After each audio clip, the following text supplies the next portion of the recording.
Africa is a leader on the continent in protecting LGBTQI rights. To mark International Pride Month, we look at coming out in this sporting fraternity. Now, many athletes still face major hurdles.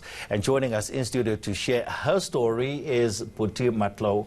She's a former player for TUT Women's Football Club. Phuti, thank you so much for joining me this morning. Let's start with your own personal story. Now, you didn't have to actually come out once you started playing. Just tell us a little bit about your story.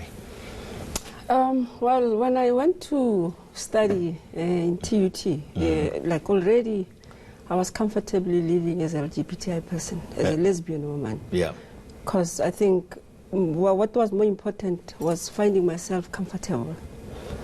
So it did not only start at tertiary, but growing up playing with boys and being amongst the team, Soweto ladies, you know, where most of us were comfortable with ourselves.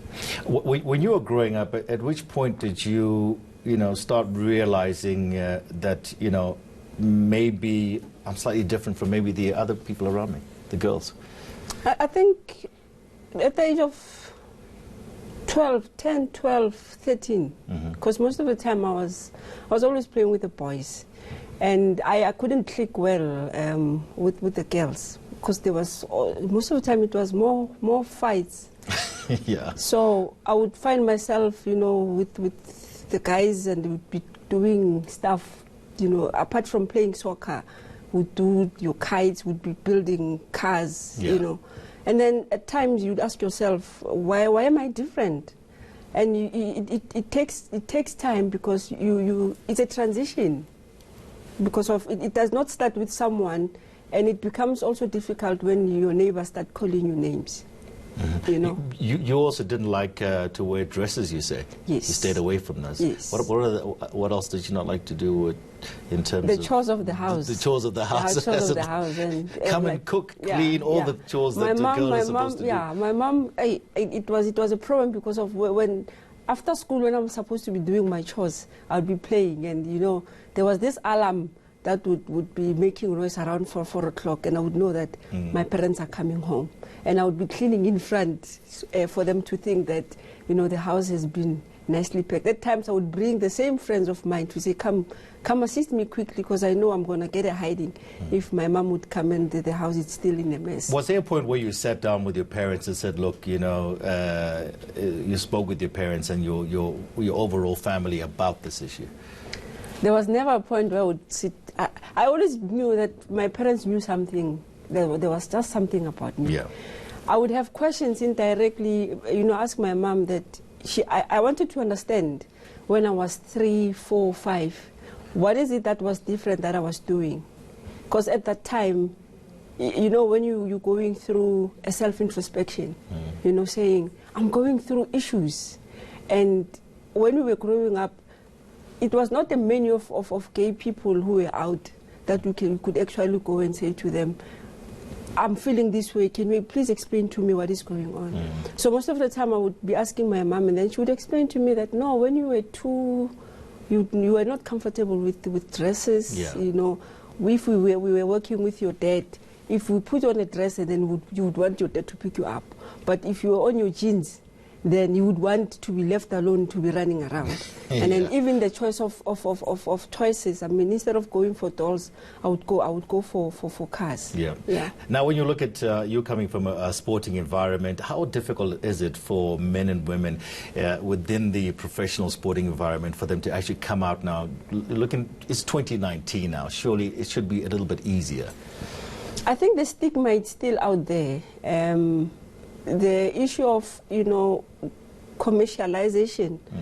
I mean, if, for instance, there's a company that is sponsoring a certain team, and in terms of what they believe in as a company, and you come out and say, hi, I'm gay, you would not want to compromise your career, you know, for your private life. Yeah, I think it's one of the major challenges that most of the sports men and women are actually facing.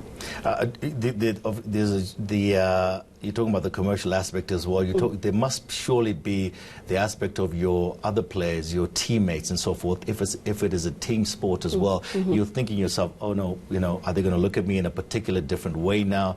And we'll look at certain sports like your rugby, they're very physical. In soccer as well, so it can also be very physical.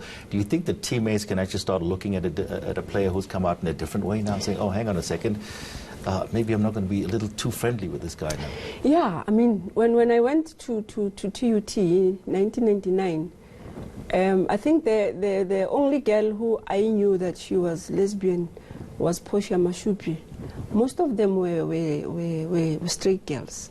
And sometimes they would get very uncomfortable, you know, to undress next to you. Because people have this perception that when you're a lesbian woman, any woman that, you know, walks around, you might be interested. And it also goes to affect where you work. I mean, I work apart from doing sports. Yeah. You are faced with the same situation that people, you know, there's this stigma. You know, I remember at times when I used to go to the bathroom, you know, my colleagues would actually peep. They would want to see whether I'm going to the male bathroom or I'm going to the female. Or if I'm entering the female bathrooms, they would quickly run out. So you go through, you know, so many, you know, reactions. But it depends on how you're going to accept. Either you're going to be reactive, it's going to depress you, or you just laugh about it and continue with your life. So it takes a lot of courage, doesn't it? Yeah, I think what was more important with me was that I had to accept myself first before any other. It had nothing to do with my parents or family or siblings or neighbors. It was more important of accepting me, because you go through depression. At times you want to be suicidal because it's kind of difficult to accept, why am I different? So the best way is to try and be at peace with it, be in love with yourself, accept who you are, so that whether the next person, whether it's your mother or your father or your sister or whoever siblings, if they are not going to accept you, then you must make peace. At the end of the day, you must live. It's your life. It's your life. Yeah. Yep. Live it your way. Yes. Phuti, thank you so much for talking to us. You're also heading up an academy that offers girls an opportunity to train in any sport that they want to. You've got that academy running at the present moment. Yeah. Thank you so much for sharing your thoughts as we look at this month. Oh, you were telling me as well, it's Durban Pride this weekend as well. That's taking place as well. So if you're in Durban, there's could be some festivities for you to take part in. Phuti Matlou in studio with us.